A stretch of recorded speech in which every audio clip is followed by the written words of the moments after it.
दोनों हाथ उठा के जयकारा लगाएंगे। बोले देवादिदेव श्री आदिनाथ भगवान की, देवादेव श्री चिंतनी पार्श्वनाथ भगवान की, देवादेव श्री महावीर भगवान की, संत शिरोमणि गुरुवर आचार्य श्री विद्यासागर जी महाराज की, आचार्य श्री समय सागर जी महाराज की, गुणैतन प्रेता शंका समदान भावना एक प्रवर्तक जन जन किशन प्रखर भक्ता, बोले परम पूज मुनि श्री प्रमाण सागर जी महाराज की, मुनिवर श्री संधान सागर जी महाराज की।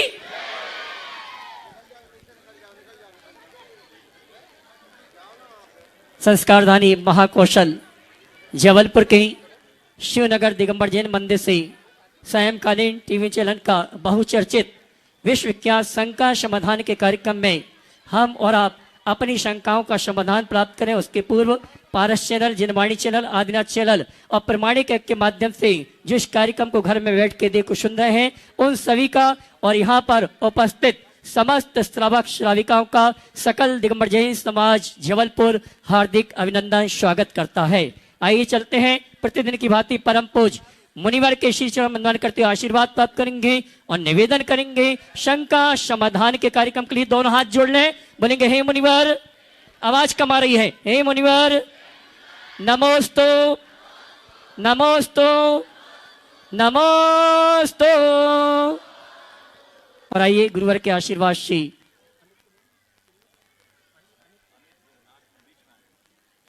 आइए चलते हैं शंका समाधान में। अपनी शंकाओं का समाधान प्राप्त करने के लिए निवेदन करेंगे परम पूज मुनिवर संधान सागर जी महाराज श्री। नमोस्तु। चलते हैं गुरु चरणों में, जो शिवनगर के पथगामी हैं और हमें भी वह शिवनगर की राह बता रहे हैं, मोक्ष तक ले जाने वाले हैं। ऐसे इस शिवनगर में आज का शंका समाधान का सत्र अपन प्रारंभ करें। और इसके लिए जिन्होंने आज भव्य अगवानी अपने दिव्य घोष के साथ में की, ऐसी प्रगतिशील दिव्य घोष महिला मंडल, उनके लिए एक बार जोरदार ताली बजा दें, जो बहुत अच्छे से उन्होंने बहुत ही भव्यता रूप से यह अगवानी की। एक प्रश्न गुरु चरणों में निशा जी जैन उनकी तरफ से कर रही हैं, वे एक प्रश्न करेंगे और उसके बाद में श्रीमती श्वेता जी मोदी संभाग सचिव लाडगंज तैयार रहेंगी। मुनि श्री जी के चरणों में प्रगति महिला मंडल दिव्य घोष की तरफ से बारंबार नमोस्तु नमोस्तु नमोस्तु। छुल्लक जी के चरणों में बारंबार इच्छामी इच्छामी इच्छामी। माता जी के चरणों में बारंबार बंदामी बंदामी बंदामी। मुनि श्री, हम लोग का प्रश्न है, हम सभी बहनों का प्रश्न है कि हम लोग जब दिव्य घोष से अगवानी करते हैं और घट यात्रा करते हैं और पंचकल्याण की फेरी करते हैं, लगभग हम लोग 20 पंचकल्याण की फेरी कर चुके हैं। तो महाराज जी, जब हम लोग अपना दिव्य घोष निकालते हैं तो कुछ व्यक्ति ये बोलते, भाभी आप लोग बैंड बजाने कहाँ जा रही हो? तो ये बैंड शब्द क्या दिव्य घोष की शब्द के बोलने के लिए उचित है क्या? उनको बोलो बैंड तो हम घर में बजाते, बाहर तो दिव्य घोष बजता है। नमोस्तु। और महाराज श्री, और सुनो, ऐसे बोलो कि तुम्हें अपने घर में बजने वाली बैंड तो याद नहीं आ रही। नमोस्तु। देखो, ये प्रभाव रंग है और इसे बैंड बाजा कहना अच्छी बात नहीं। हमें ऐसे लोगों की अनुमोदना करनी चाहिए, उनकी सराहना करनी चाहिए। और मैं कहूँगा कि इस दौर में बहुत ही सराहनीय कार्य है कि इन कोमलांगियों के द्वारा बैंड बजाया जा रहा है, जिसमें पुरुषों के हाथ में फफोले आ जाते हैं। वाद्य है, ये दिव्य वाद्य है, दिव्य घोष है और हमें दिव्य घोष के ही रूप में इसे देखना चाहिए। बस हो गया। नमोस्तु महाराज जी, नमोस्तु महाराज जी, नमोस्तु। श्रीमती श्वेता जी मोदी लाडगंज वे अपना प्रश्न कर रही है और उसके बाद में डीसीए आदित्य जी जैन तैयार रहेंगे। भावना योग प्रणेता 180 प्रमाण सागर जी महाराज जी के चरणों में बारंबार मेरा कोटिशा नमोस्तु गुरुवर नमोस्तु नमोस्तु। ओम शांति शांति शांति शांति। हाँ, समस्त चुल्लक जी के चरणों में बारंबार एक शामी, माता जी के चरणों में बंदामी। महाराज जी, प्रश्न मेरा यह है कि किसी को भी देखकर हमारे को संवेदना और सेवा दोनों जागृत होती है, तो दोनों क्या एक दूसरे के पूरक हैं और हैं तो फिर कैसे? देखो, पहले तो मैं सभी से बोलूँगा एकदम शांत हो जाए। मैं मान रहा हूँ कि जगह बहुत छोटी पड़ रही, और ये जबलपुर का रिकॉर्ड तो पुराना है, जगह हमेशा छोटी ही पड़ती है, पहले भी पड़ी है, पर कितनी छोटी पड़ रही है हमें इसी में समाना है। इसलिए एकदम शांति से अपनी असुविधाओं को अनदेखा करें और ऐसा देश में संदेश जाए कि ये संस्कार धानी के द्वार से वाणी गूंज रही है। तो आप सबके ये भाव दिखने चाहिए। दूसरी बात, आप सब लोगों ने ओम, आप सब लोगों ने जयकार बोल दिया, नमोस्तु कर ली, आशीर्वाद लिया। एक बार और नमोस्तु कर लो, हो गया। अब आप सब लोग सीधे सवाल करेंगे तो कम से कम 1-2 लोगों पर मेहरबानी हो जाएगी। सीधे सवाल करना है, कोई औपचारिकता नहीं, ठीक है ना? सब लोग आगे ध्यान रखना। अब आपका सवाल है, संवेदना और सेवा में क्या संबंध? देखो, बिना संवेदना के सेवा का भाव उमड़ता ही नहीं। सेवा संवेदना का प्रकट रूप है। हृदय में जब तक संवेदना जागृत नहीं होती, सेवा शुश्रूषा का भाव ही नहीं होता। वर्तमान दौर में सेवा भाव कम होता जा रहा है। उसका कारण संवेदनाएं छीन होते जा रही है, और संवेदना छीन होने का कारण प्रेम, परस्परता और आत्मीयता जैसे उदात्त गुणों का लोप होता जा रहा है। जब तक हमारे अंदर आत्मीयता का भाव नहीं होता, संवेदना जागृत नहीं होती, और जब तक संवेदना जागृत नहीं होती, सेवा मुखर नहीं होती।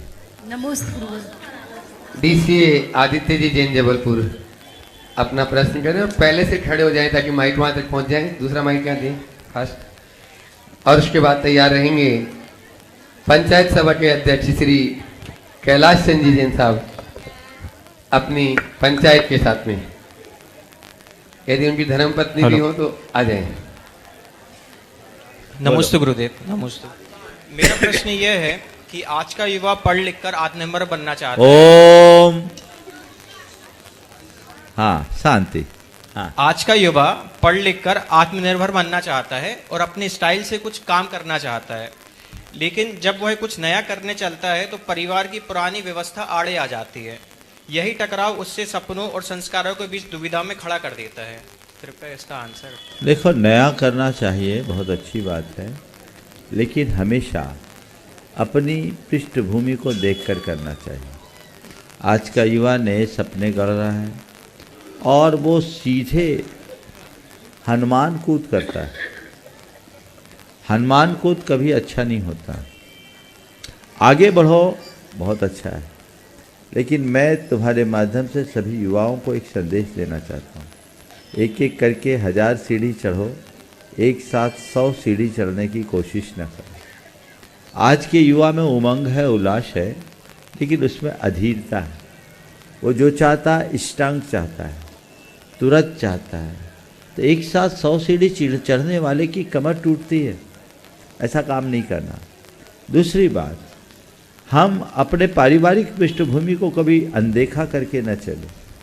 हमारी जैसी पारिवारिक पृष्ठभूमि है, उसी के अनुरूप सारा काम होता है। तो हम किस बैकग्राउंड में हैं, हमारी क्या स्थिति है, वो हमें परमिट करती है कि नहीं। खासकर व्यवसाय के क्षेत्र में 4 बातें तुम्हारे माध्यम से मैं कहूँगा। ओवर एस्टिमेट कभी काम मत करना, ओवर बर्डन कभी काम मत करना, ओवर कॉन्फिडेंस में कभी काम मत करना, और किसी को ओवर ट्रैक करके काम मत करना, या आउट ऑफ ट्रैक जाकर काम मत करना। समझ गए? ये 4 बातें अपना करके चलोगे, जीवन सुखी रहेगा, अन्यथा मामला उलझ जाएगा। कैलाश सिंह जी जैन साहब, पंचायत सभा अध्यक्ष जबलपुर, वे अपनी पूरी टीम के साथ में प्रश्न कर रहे हैं और उसके बाद में तैयार रहेंगे आदर्श बहुमंडल शिवनगर। गुरुवर के चरणों में बारंबार नमोस्तु।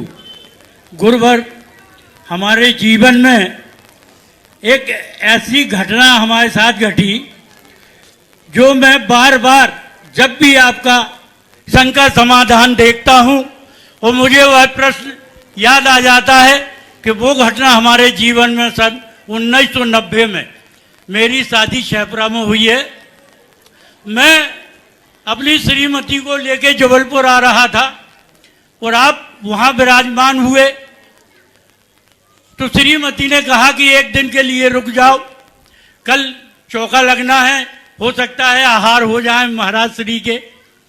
मैं उस समय थोड़ा धर्म से उतना आकर्षित नहीं था और थोड़ा दूर रहता था धर्म से।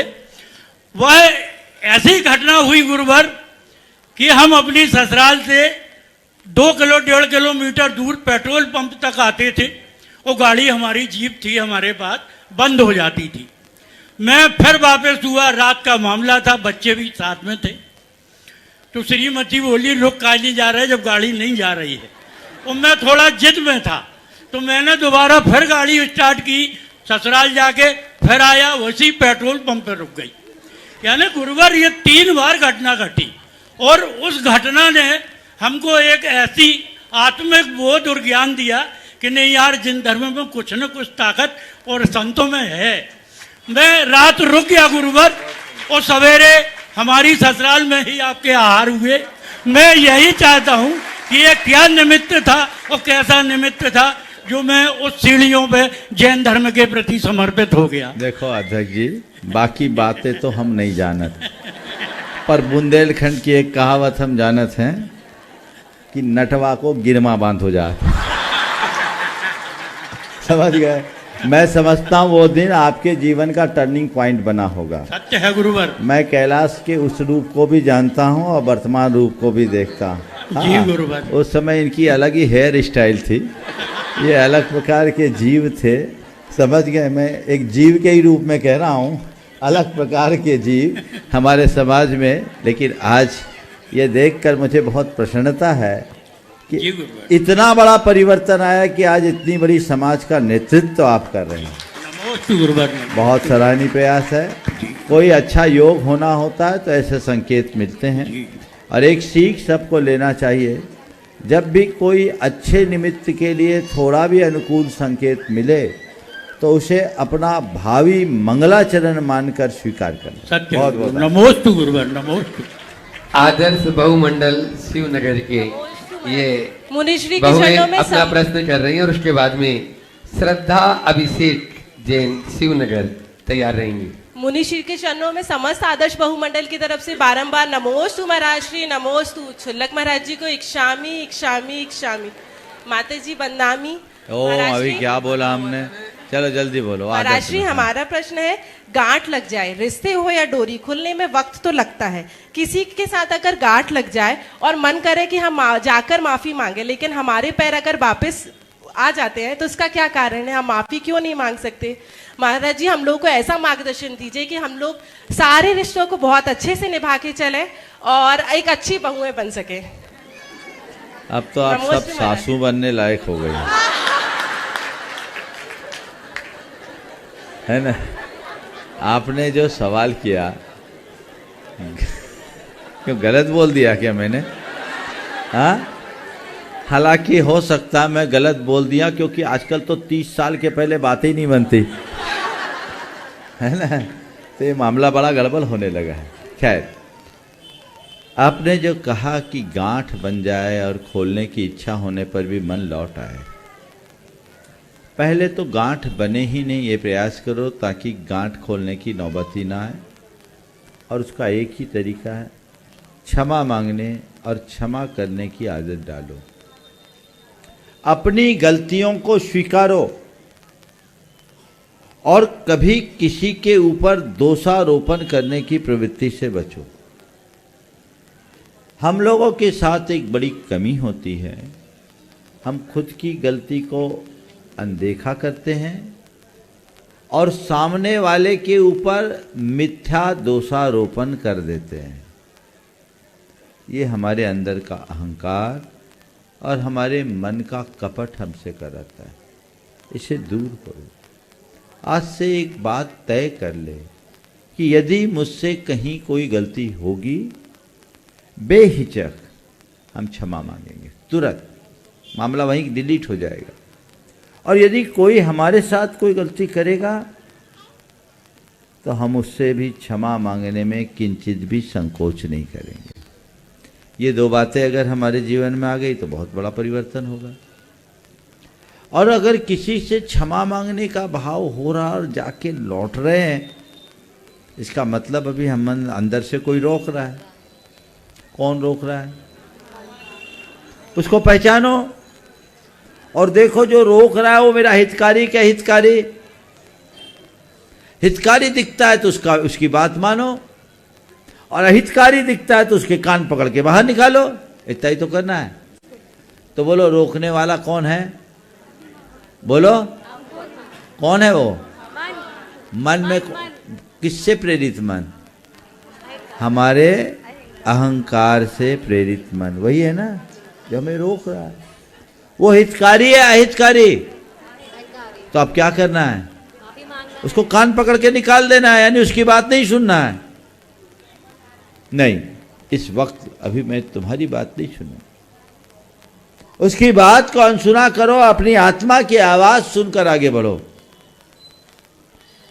तत्क्षण मामला खत्म हो जाएगा। हम लोग उल्टा कर देते हैं, होता भी है, तो फिर मन की बात मान लेते हैं, अंतर मन की आवाज को दबा देते हैं। मन की बात मानो मत, मन को अपनी बात मानने के लिए राजी करो, तब रास्ता खोले। श्रद्धा अभिषेक जी, जैन शिवनगर, अपना प्रश्न गुरु चरणों में करें। उपस्थित है? नहीं, अगला। श्रद्धा अभिषेक आप है? हाँ, करें आप अपना प्रश्न। और उसके बाद में आपके जबलपुर के सुप्रसिद्ध गायक अवशेष जी भेटिया यहाँ पर उपस्थित हैं, जिन्होंने गुरुवार पर भी कई भजन गाए हैं। वे अपना प्रश्न गुरु चरणों में करेंगे। मुनीषी, माता पिता की अस्वस्थता के चलते हम जोड़े से कभी भी धार्मिक अनुष्ठानों में शामिल नहीं हो पाते। मन में तो ये भाव रहता है कि माता पिता की सेवा से बढ़ के कोई धर्म नहीं है, लेकिन कभी कभी मन में ये विचार आता है कि ये पूर्व जन्म के किए गए कोई बंध हैं जो हम धार्मिक अनुष्ठानों में शामिल नहीं हो पा रहे हैं। तो दोनों बातें अपनी अपनी जगह उचित हैं, या इन दोनों बातों में से कोई भी बात सर्वोत्तम? मैं आपसे कहूँगा, इस बात का बिल्कुल मलाल मत करो कि हम जोड़े से धार्मिक अनुष्ठान नहीं कर पा रहे। इस बात का किंचित भी मलाल मत रखो कि हम जोड़े से धार्मिक अनुष्ठान नहीं कर पा रहे हैं। अपितु इस बात का हर्ष मनाओ कि हम दोनों जोड़े अपना अपना धर्म निभा रहे हैं।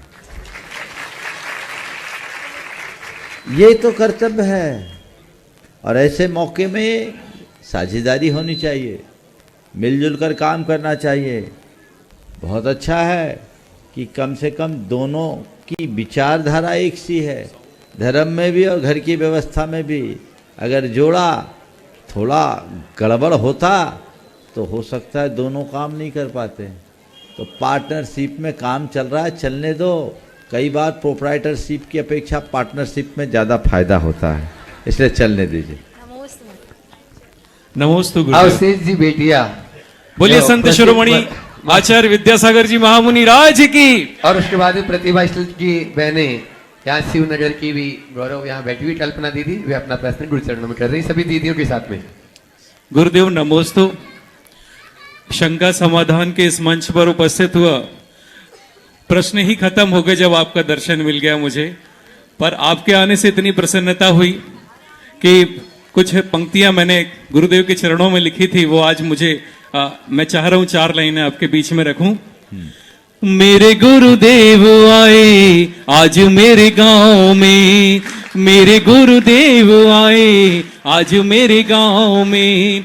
जैसे महावीर प्रभु, जैसे महावीर प्रभु चंदना के गांव में, मेरे गुरुदेव आए आज मेरे गांव में, मेरे गुरुदेव आए आज मेरे गांव में। विधि ना की विधि जाने न कोई, जुड़ते हैं जन्मों से नाते, संत समागम योग बना जब, पुण्य उदय है आते।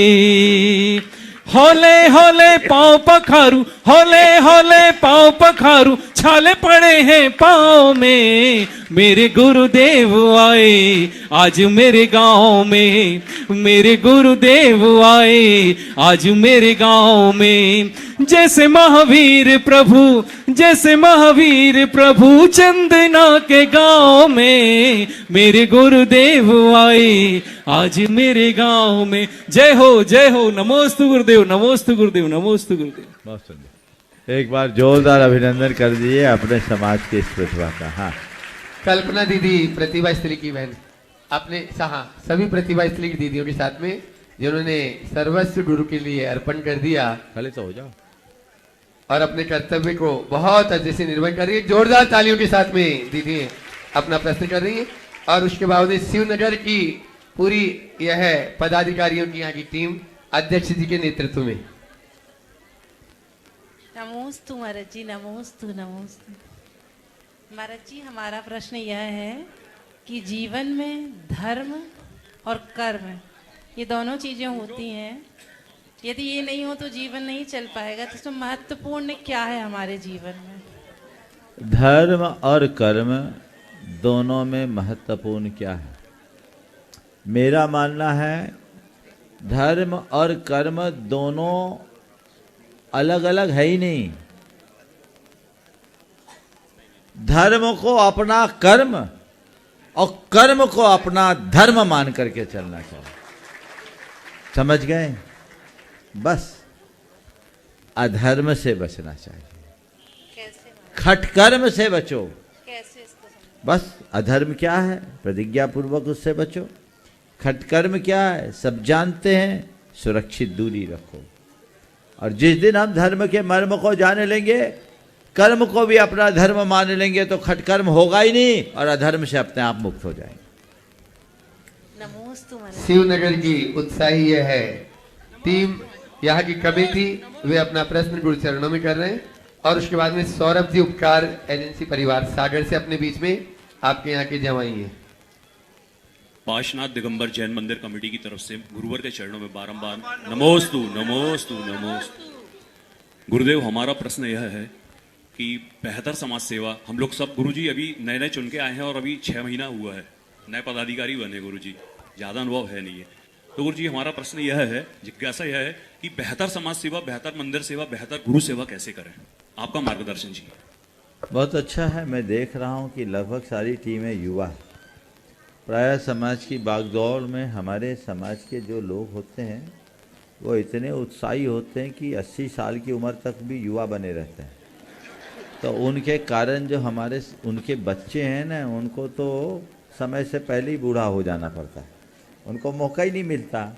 बहुत अच्छा है कि यहाँ मैं देख रहा हूँ सब अभी यौवन के उत्तरार्ध में है। आपने कहा है बेहतर समाज सेवा कैसे करे, अनुभव की कमी है। अनुभव तो धीरे धीरे आ जाता है। मैं एक सलाह दूंगा, जितने लोग भी समाज सेवा के कार्य में लगे हैं या पारमार्थिक कार्यों में रुचि रखते हैं, वे इन कार्यों को सेवा का आयतन मान करके संपन्न करें, सत्ता का अधिष्ठान मानकर नहीं। समझ गए? मुझे अवसर मिला है तो ये मेरे लिए सेवा का शुभ अवसर है, ये मेरे लिए पद नहीं दायित्व है।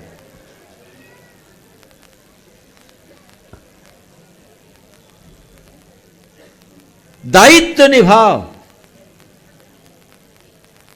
लेकिन सत्ता का अहंकार मत करो। गुरुदेव का एक बड़ा प्रिय हाइकू है, दादा बने हो दादागिरी न करो, दायित्व पालो। बहुत छोटे शब्दों में उन्होंने बहुत गहरा संदेश दे दिया। दादा बने हो, जिम्मेदारी मिली है, दादागिरी न करो, पद का अहंकार मत करो, दायित्व पालो। तो जो मुझे दायित्व सौंपा गया है, मुझे उसे बेहतर ढंग से संपन्न करना है। खासकर आपको समाज की बागडोर मिली है, हमारे धर्मायतनों को संरक्षित करने का। तो आपका पहला प्रयास होना चाहिए कि इस जिनालय में भगवान की सेवा पूजा में कोई कमी ना हो। कोई भी श्रद्धालु आए वो खूब खुश होकर धर्म ध्यान करे। धर्म ध्यान के लिए जो भी सुख सुविधा और साधन चाहिए उदारता से उपलब्ध कराइए, उसमें कटौती मत करिए। और जो पैसा आता है उसको खर्च कीजिए, इन्हीं कामों में, व्यर्थ में नहीं। अक्सर कमेटियां अपनी उपलब्धि बैंक बैलेंस के आधार पर गिनती कि हमें कितना मिला था, हम कितना छोड़ के गए, या बिल्डिंगें बना करके हम ये बना गए, हम ये बना गए। वो चीज़ें बनाइए, पर समाज को एकजुट करके समाज में श्रद्धा का वातावरण बनाइए, सच्ची उपलब्धि वो। तो ये प्रयास पहला होना चाहिए, किसी तरह की कमी ना हो और समाज के हर घटक को मान देना शुरू कीजिए। अपनी टीम में भी ऐसी भावना जगाएं कि वो टीम भावना से चले, एक दूसरे के पूरक और प्रेरक बने। साधु संतों का जब भी शुभागमन हो, आसपास हो, बढ़ चढ़ कर के आप उनसे अनुरोध कीजिए, उन्हें अपने यहाँ लाइए और खूब ठाट बाट से धर्म प्रभावना के साथ उनके सानिध्य का लाभ लीजिए। समाज की भावना, अवसर और अनुकूलता के अनुसार धर्म प्रभावना के अन्य जितने आयोजन बन सकते हैं बनाते रहिए और अपना इस्तीफा अपने जेब में लेकर घूमिए। इस्तीफा अपने जेब में रखकर चलिए। जिस दिन लगने लगे कि ये मेरे लिए सिरदर्द हो रहा है, इस्तीफा पेश करके मुक्त हो जाइए। हम किसी प्रकार के दांव पेच में नहीं फंसेंगे। हम यहाँ धर्म ध्यान के लिए आए हैं, हम अपना समय दे रहे हैं, हम यहाँ शक्ति लगा रहे हैं, हम यहाँ अपना संसाधन पैसा सब लगा रहे हैं। और अगर अपना अहंकार पुष्ट कर रहे हैं या दांव पेच में लग कर के पाप कमा रहे हैं, तो ये बहुत बड़ी आत्मवंचना होगी। मैं तुम्हारे लिए नहीं कह रहा हूँ, पूरे देश को संदेश दे रहा हूँ, क्योंकि ये मंच पूरे देश का है। जितने लोग इस कार्यक्रम को देख और सुन रहे हैं, उन सब से मैं कहता हूँ, समाज में अवसर मिले पीछे मत होना, लेकिन लगने लगे मकड़ जाल है, बाहर हो जाना। बाहर से जितनी सेवा कर सको करो। हम देखते हैं कई लोग ऐसे हैं, उनकी आदत भी ऐसी होती, गाली खा करके भी डटे रहते हैं। गालियां खाते भी हैं और देते भी हैं, वो आदत ही हो गई वैसे। उससे बचो, साफ सुथरे तरीके से काम करोगे तो जीवन में रस आएगा। इसलिए पहला वाक्य जो मैंने कहा, सेवा का आयतन मानो, सत्ता का अधिष्ठान मत बनने दो। बस इस वाक्य में ही सारा सार है। बहुत बहुत नमोस्तु नमोस्तु नमोस्तु। गुणायतन ट्रस्टी सौरभ जी, उपकार एजेंसी सागर, वे अपना प्रश्न गुरु चरणों में करें, उसके बाद में माइक या मंचासीन आरिका मृदुमती जी तक। सकल दिगंबर जैन समाज सागर उपकार परिवार की ओर से सादर नमोस्तु नमोस्तु नमोस्तु। महाराज जी, एक प्रश्न था मन में। आपने सिखाया है सकारात्मक रहो। सकारात्मक रहने के लिए क्या हमेशा समता में रहना, सकारात्मक बने रहने के लिए क्या हमेशा समता बनाए रखना जरूरी है? इन दोनों चीजों में देखो, सकारात्मक रहने के लिए समता बनाए रखना जरूरी नहीं है, पर सकारात्मक बने रहोगे तो समता जरूर बनी रहेगी। बिना सकारात्मकता के समता नहीं बनती, समझिए। कोई भी चीज है जीवन में, बहुत तरह के उतार चढ़ाव होते हैं। अगर हमारी दृष्टि सकारात्मक हो तो हमें लगेगा जो हुआ अच्छा हुआ, शिकायतें खत्म हो जाएगी, मन में संतुष्टि बनेगी, तो चीजें अपने आप ठीक हो जाएगी। और चलते हैं पनागढ़ से, जो पाँव में तकलीफ होने के बावजूद भी भक्ति वसात खिंची चली आई, ऐसी अपने संघ की गुरुवर आचार्य गुरु के कर कमलों से दीक्षित वरिष्ठ हारिका मृदुमती जी अपने बीच में यहाँ मंचासीन है। वे अपना प्रश्न गुरुचरणों में कर रहे हैं। वहाँ माइक चेक करो जल्दी से। तब तक पाठशाला परिवार के नन्हे मुन्ने बालक और उनकी शायद टीचर शिक्षिका भी सब यहाँ उपस्थित है। सब एक साथ खड़े हो जाओ और एक प्रश्न बढ़िया वाला अच्छे से पूछ लो जल्दी से, बिना नमोस्तु के। जल्दी करो, माइक दे दो। नमोस्तु महाराज जी। ओ बच्चे सब खड़े हो जाओ, सब बच्चे खड़े हो जाओ एक साथ। हाँ ऐसे बोलो। नमोस्तु महाराज जी, मेरा प्रश्न यह है कि स्त्री पर्याय को मोक्ष प्राप्त नहीं हो सकता, तो हम लोग ऐसा क्या करें कि हम लोग को भी मोक्ष की प्राप्ति हो सके। ये बात बिल्कुल ठीक है कि स्त्री पर्याय से मोक्ष नहीं मिलती, तो क्या पुरुष पर्याय में मोक्ष मिल जाता है? अगर पुरुष पर्याय में मोक्ष मिलता तो सब पुरुषों को मोक्ष मिल जाना चाहिए। बेटा बिल्कुल मत सोचो मोक्ष न स्त्री को मिलता है न मोक्ष पुरुष को मिलता है, मोक्ष तो बीत रागी को मिलता है। समझ गए? अब हमारे लिए मोक्ष नहीं चाहिए, हमें मोक्ष मार्ग चाहिए। आज जो मोक्ष मार्ग है ना उस पर चलोगे तो कल मोक्ष मिलेगा। समझ गए? चलो। नमोस्तु महाराज जी। समय। नमोस्तु महर्षि मेरी अच्छा चलो बोलो बेटा, बोलो। प्रश्न ये, बच्चों के संस्कार में मुंडन क्यों करवाया जाता है और बच्चों को कौन कौन सी विधियों का पालन करना चाहिए? देखो, संस्कार में मुंडन क्यों कराया जाता है, दो कारण है। सुनो, मुंडन कराने का दो कारण है। एक तो बाल से सबसे ज्यादा मोह होता है ना, बाल मुड़वा लिए यानी इसने मोह खत्म कर दिया। अब नव जीवन की शुरुआत हो गई। क्या हो गई? नव जीवन की। फिर दूसरी बात, जब किसी के ऊपर संस्कार करते तो उसमें मंत्रारोपण होता है, स्वस्तिक आदि का अंकन होता है। तो जब बाल होगा तो अंकन कहाँ होगा? बाल पे होगा कि सिर में जाएगा? एनर्जी को अंदर ले जाने के लिए बाल बाधक बन जाते हैं, इसलिए साफ कर लो ताकि संस्कार अंदर जाए। समझ गए? और कभी सोचना नहीं कि बाल चले गए, ये घर की खेती है, फिर आ जाते हैं। नमोस्तु महाराज जी। दीदी लोगों का। चलो महाराज जी, पाठशाला के विकास में मंदिर समिति, समाज और पाठशाला की बहनों का क्या कर्तव्य होना चाहिए? ये सवाल आज लंबित रखो, फिर बताऊंगा। और चलते हैं मंचासीन आर्या रत्न मृदुमती माता जी।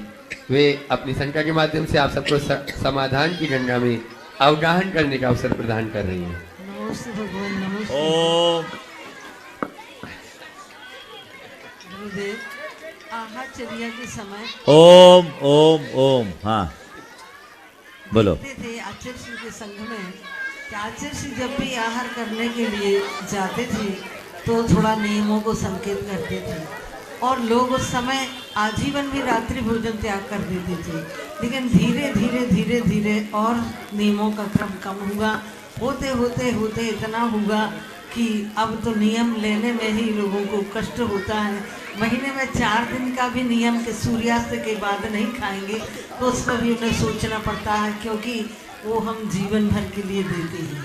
इसमें लोगों को किस तरह से सोचना चाहिए? देखो, आगे संकल्प। एक बार आचार्य महाराज से किसी ने पूछा, गुरुदेव आप सबसे आहार ले लेते हो, कोई नियम नहीं देते हो? गुरुजी भी कभी नियम दिए नहीं, मैंने नहीं देखा। उनसे पूछा कि आप सबसे आहार ले लेते हो और कोई नियम नहीं देते? गुरुदेव ने कहा, मुझे 2-4 बार आहार देने वाला घर छोड़ने को राजी हो जाता है तो मैं क्या छुड़वा?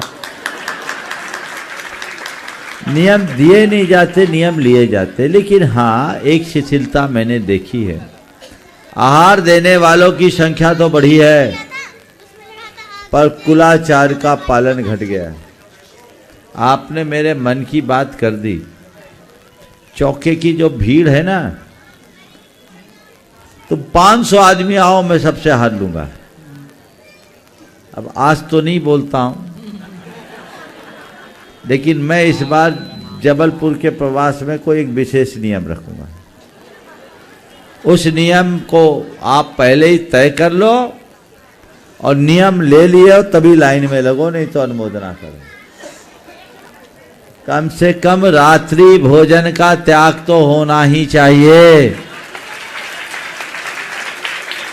सब आए, तुमने मन शुद्धि, वचन शुद्धि, काय शुद्धि, आहार जल शुद्ध है मंत्र रटा और दे दिया।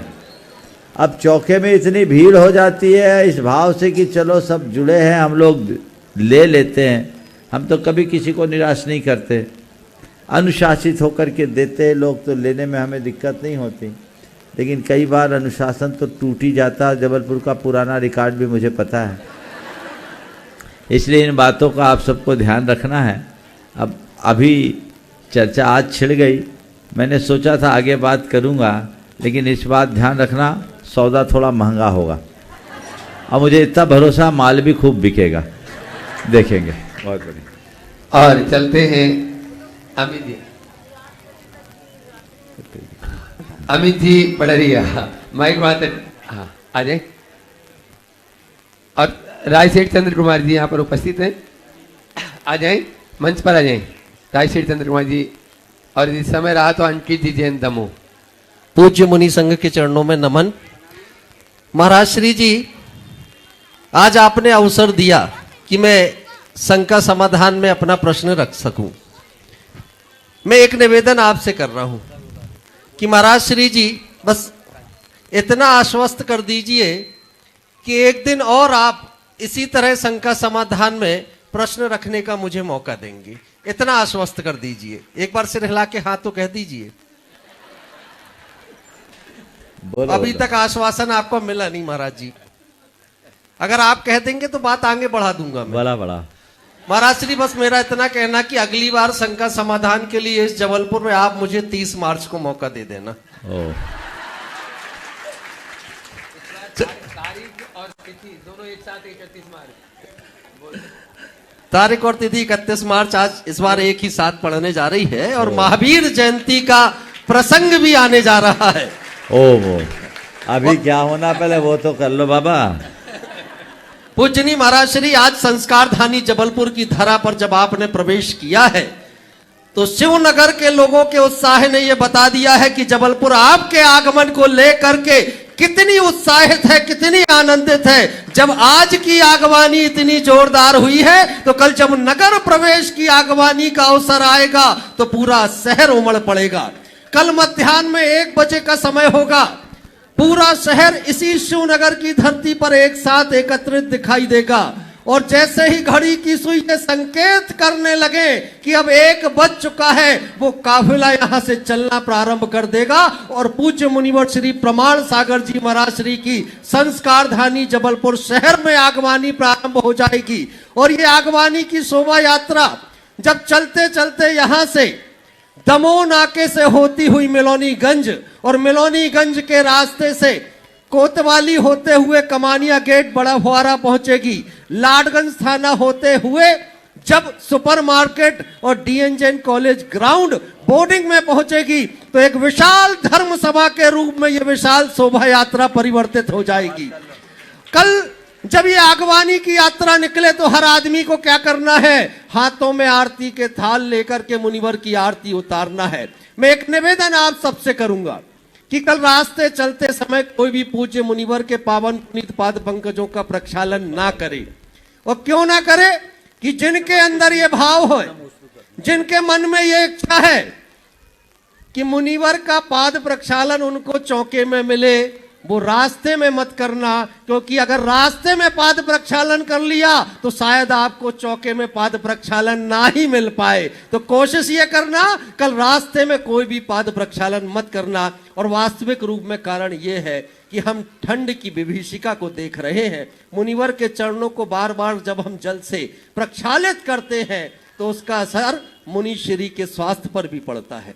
तो हम विवेक का परिचय दें, कल पूरे रास्ते में कहीं पाद प्रक्षालन ना हो। जब मुनि श्री जी गंतव्य स्थान पर पहुंच जाएं, वहां हम सारे लोग मुनि श्री का पाद प्रक्षालन करेंगे। तो कल का दिन कैसा होगा, इस जबलपुर के लिए किसी त्योहार से कम नहीं होगा। जैसे त्योहार आता है अपने घरों से निकल करके हम बाहर आ जाते हैं, तो कल संदेशा ये होना चाहिए कि कल जैन समाज के लिए सबसे बड़ा त्योहार है। और उससे बड़ी बात कहूंगा, कल जिन शासन की प्रभावना का दिन है। अगर जिन शासन में जन्म लिया है तो कल प्रभावना के लिए दोपहर 1 बजे निकल करके अपने घरों से बाहर आ जाना। कल दोपहर का समय जिन शासन की प्रभावना के नाम करना, ना दुकानों में बैठना, ना अपने घरों के काम करना, कल दोपहर में सिर्फ काम एक ही करना कि अगर जैन बनकर के पैदा हुए हैं तो अब कल दोपहर 1 बजे मुनिवर प्रमाण सागर जी की आगवानी करके जिन शासन की धर्म ध्वजा को हम सारे लोग फहराएंगे। तो जितने लोग कल चलने के लिए तैयार हैं, आज शिवनगर वालों ने शिवनगर आगवानी की, तो शिवनगर वाले जाएंगे कि नहीं? अरे जिस आन बान शान से मुनिवर को लेकर के आए हो, जब शिवनगर से विदा करे तो उससे ज्यादा आन बान शान से शिवनगर वाले भी चलेंगे, अमृत तीर्थ वाले भी चलेंगे और कल पूरा शहर एक साथ चलेंगे। और जितने लोग चलेंगे जरा दोनों हाथ ऊपर उठा करके तालियां तो बजा देना, और एक एक हाथ से 10-10 हाथ कल जुड़ जाए। और तालियां कमजोर हैं, कल की महाअगवानी का, देखो बीच में लोगों के हाथ नहीं उठे, कल की महाअगवानी का आगाज ऐसा करो कि जैसा आज तालियों की गड़गड़ाहट से पंडाल गूंज रहा है, कल जिन शासन की प्रभावना से पूरा शहर गूंजेगा। कल पूरे शहर में एक ही संदेशा जाएगा कि कल मुनिवर प्रमाण सागर जी ने जबलपुर प्रवेश किया है। अब उसके आगे की चर्चा 1 मिनट में मैं कर लूं आप सभी से कि पूज्य मुनि श्री कल प्रवेश करेंगे, उसके बाद क्या होने वाला है।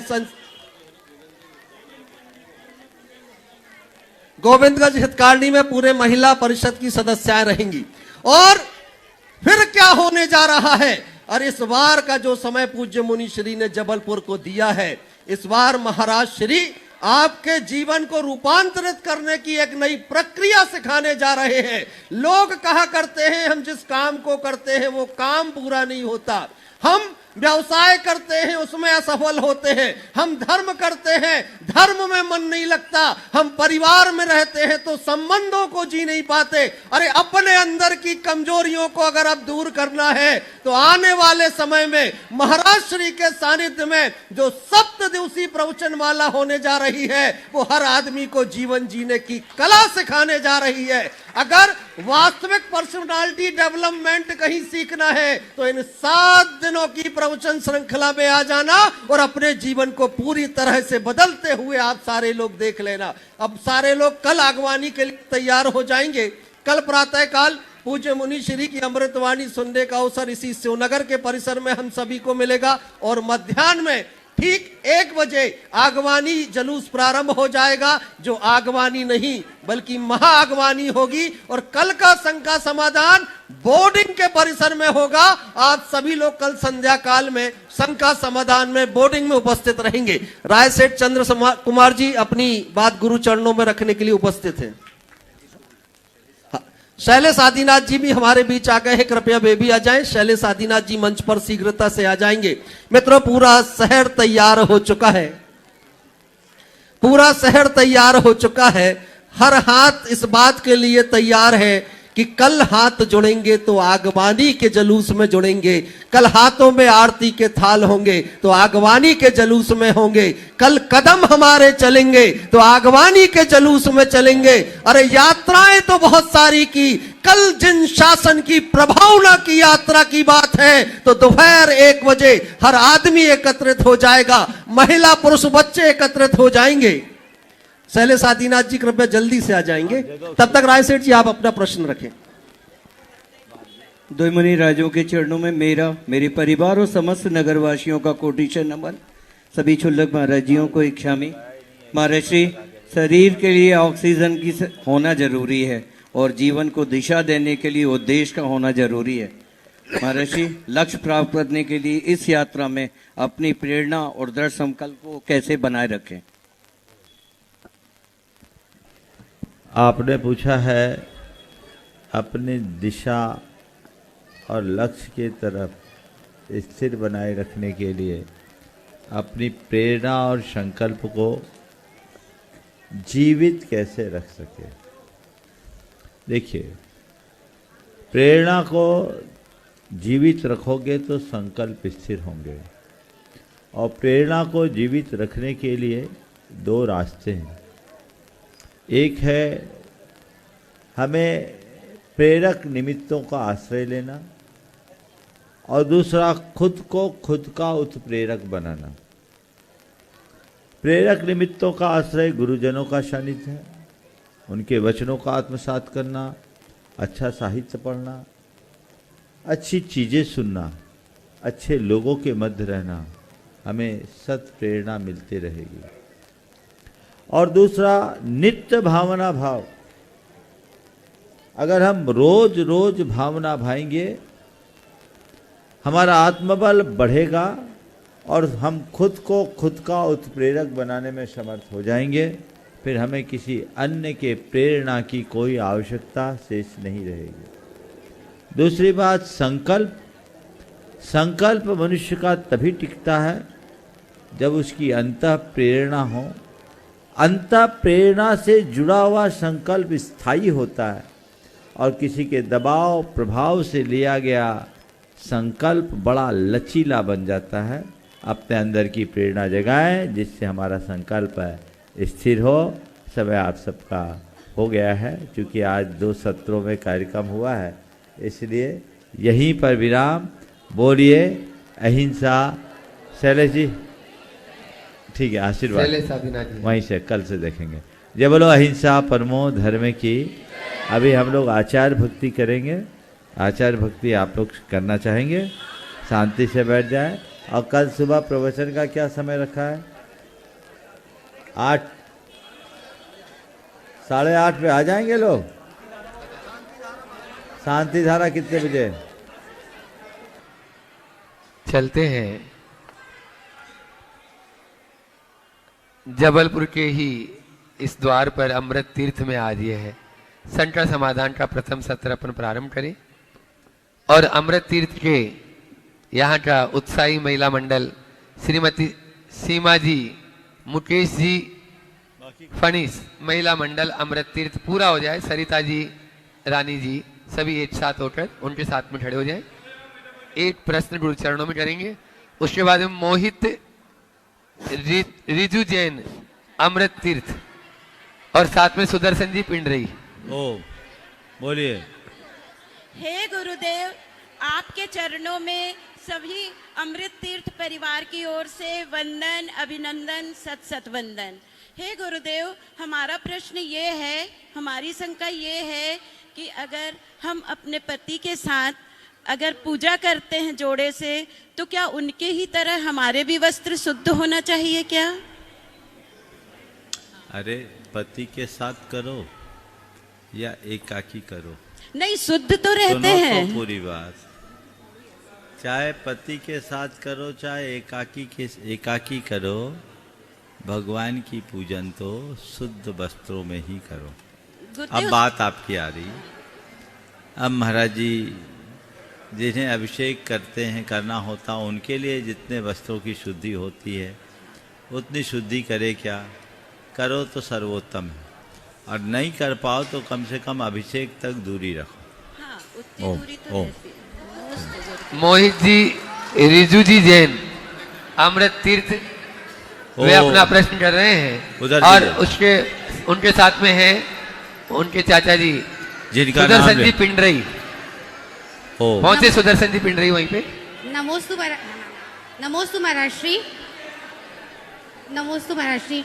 मेरी जिज्ञासा है महाराष्ट्री, मेरी जिज्ञासा है, जैसे घर में कोई व्यक्ति बहुत बड़ी बीमारी से पीड़ित है और घर वाले पूर्णता से डिवोटी होकर उनकी सेवा कर रहे हैं, लेकिन उसके बावजूद भी वो जो है उनको क्रोध उन्हीं के ऊपर आ रहा है जो उनकी पूरी सेवा कर रहे हैं, और लोगों के सामने भी उंगली करके यही बताते हैं कि मान लो ये ही हमें परेशान कर रहे हैं, दुख तकलीफ दे रहे हैं।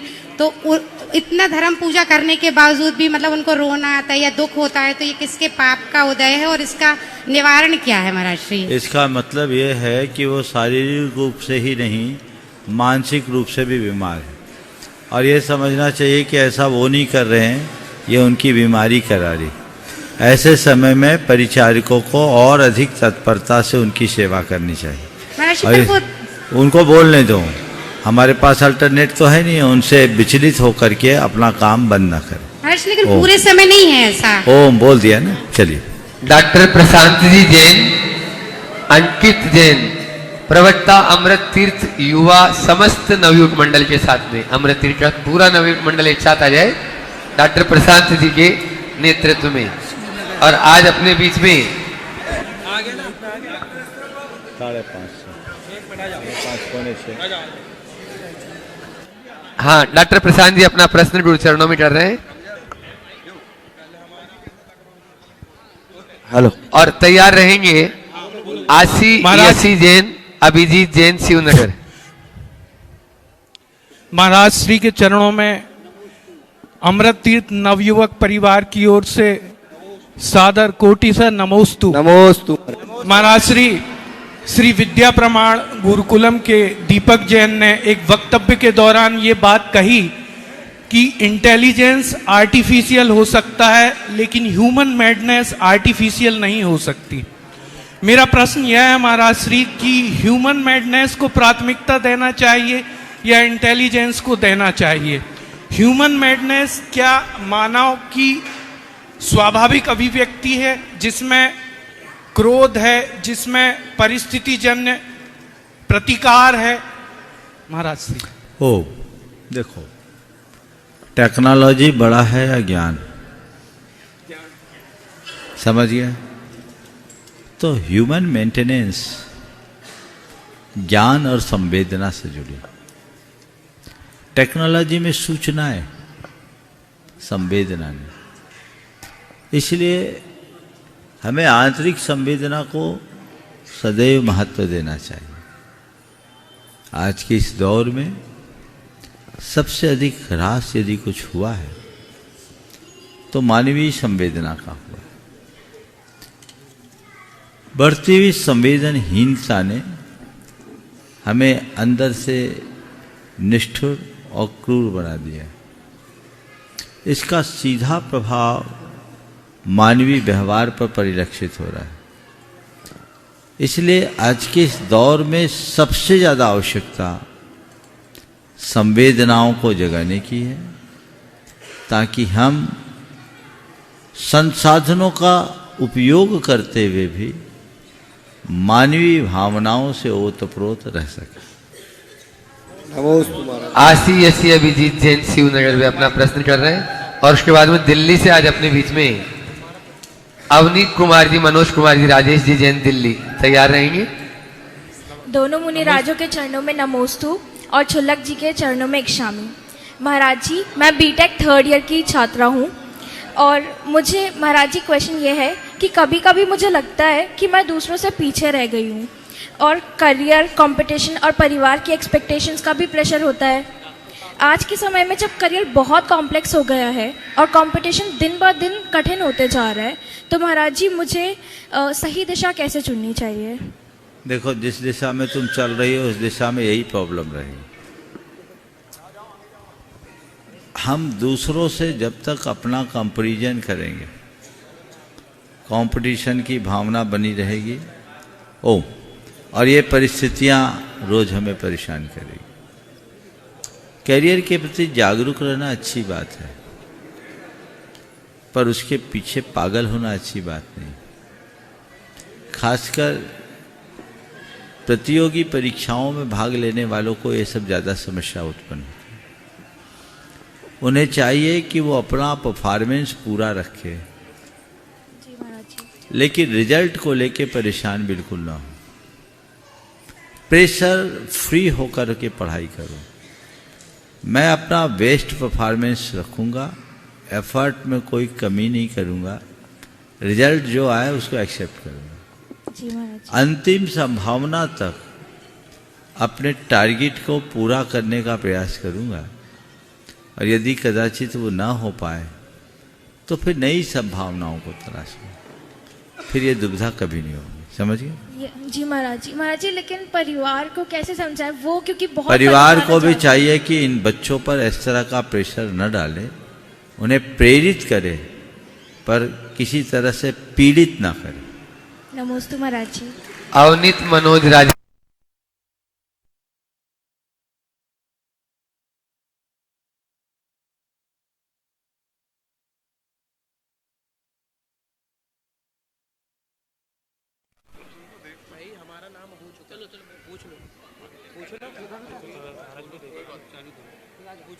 महाराज जी मोहित जैन वाला हाँ बोलो ना। हेलो मोहित जी, पहले अभी दिल्ली वालों का। अवनीत जी, मनोज जी, राजेश जी जैन, दिल्ली। हेलो गुरुदेव, आप बोलें, प्रश्न बोलें अपना। गुरुदेव मेरा क्वेश्चन ये है, मैं जो भी कार्य करता हूँ अपने ऊपर इतना कॉन्फिडेंस मुझे नहीं हो पाता। मैं ये सोचता रहता हूँ ये काम मैं कर पाऊंगा या नहीं कर पाऊंगा। कृपया करके मेरी इस जिज्ञासा का समाधान करिए। नमस्ते महाराज जी। एक बार दिल्ली से अपने बीच में जो आए हैं उनके लिए जोरदार जोरदार ताली बजा दें। गुरुवर के दर्शनार्थी यहाँ पर दिल्ली से पधारे हैं। अपना कॉन्फिडेंस मजबूत कैसे करें, है ना, यही पूछना चाहिए। मतलब जो भी कार्य करता हूँ ये नेगेटिविटी आती है, मैं इसको कर पाऊंगा नहीं। 4 काम करो। अपने आत्मविश्वास को जगाने के लिए पहला काम, अपनी सोच को सकारात्मक बनाओ। ठीक।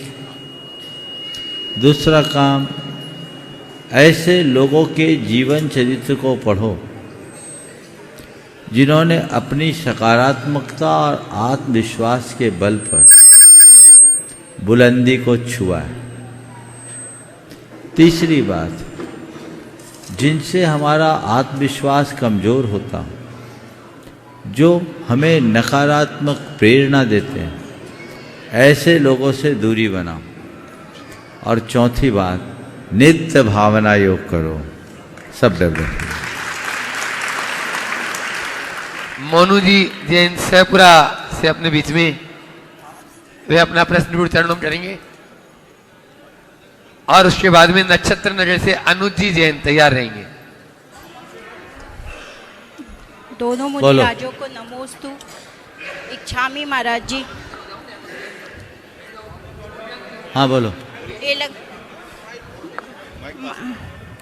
महाराज जी, मेरा ये प्रश्न है, आजकल बच्चों का फैशन चल रहा है बाहर भेजने का, बाहर अध्ययनरत करने का। माँ बाप बाहर भेज देते हैं बच्चों को, और बच्चे क्या है, बाहर पढ़ के सोचते हैं कि हम बहुत इंटेलिजेंट हो जाएंगे। जो बच्चे माँ बाप जिनको नहीं भेजना चाहते, जिन बच्चों को अपने पास रख के पढ़ाना चाहते, वो बच्चे अपने दोस्त और उनमें ये सोचते हैं कि वो बच्चे इंटेलिजेंट हैं, हमारे माँ बाप हमें पीछे रख रहे हैं, हमें बाहर नहीं भेज रहे पढ़ने के लिए।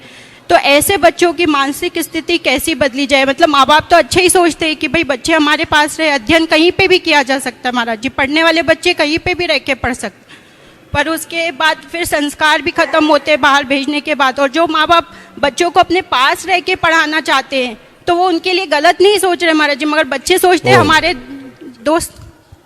आपने बहुत अच्छा सवाल किया। सबसे पहले तो बच्चों को शुरू से ऐसे प्रेरित करो और ऐसे संस्कार दो कि बच्चे खुद बाहर जाना न चाहें। बेसिक शिक्षा आजकल हर जगह सुलभ है।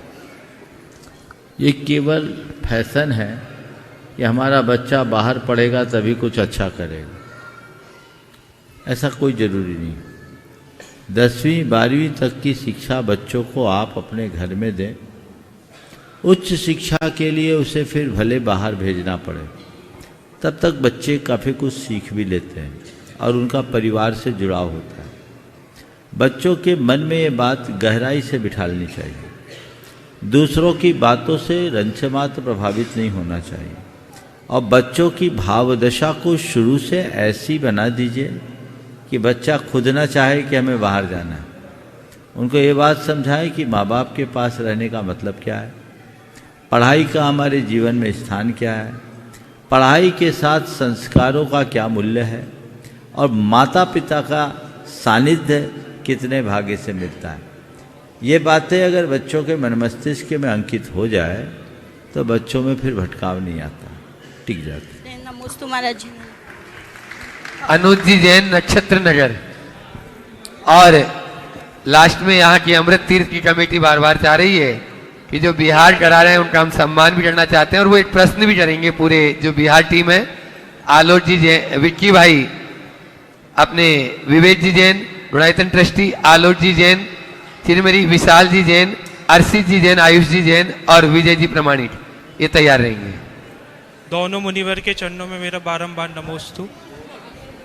महाराज जी, आजकल आईटी कंपनीज जितनी भी एमएनसीज हैं ओम फिर से बोलो। महाराज जी, जितनी भी आईटी कंपनीज हैं, एमएनसीज हैं इंडिया में, वो सब महाराज जी ईएसटी और यूएसटी टाइमिंग में काम करते हैं।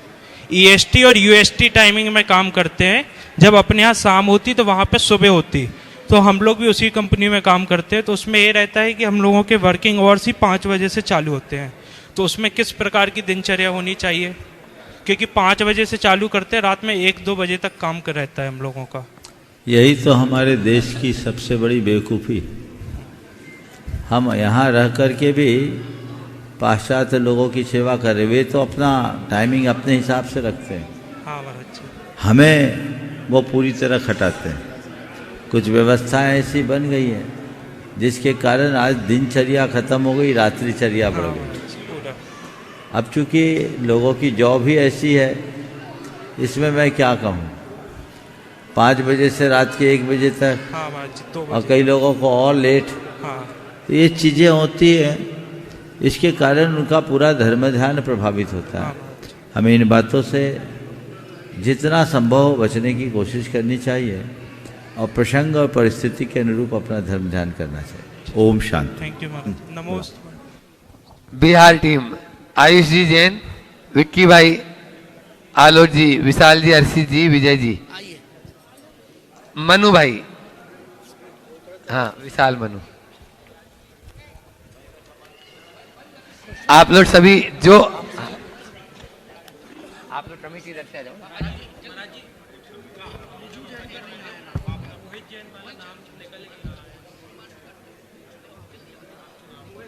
आप लोग जोरदार तालियों से इन सभी का स्वागत कर दें। सभी उच्च परिवार से संबंध रखने वाले अहरनीश पूरे संघ की सेवा में सभी लगे रहते हैं। एक प्रश्न। हाँ ठीक है।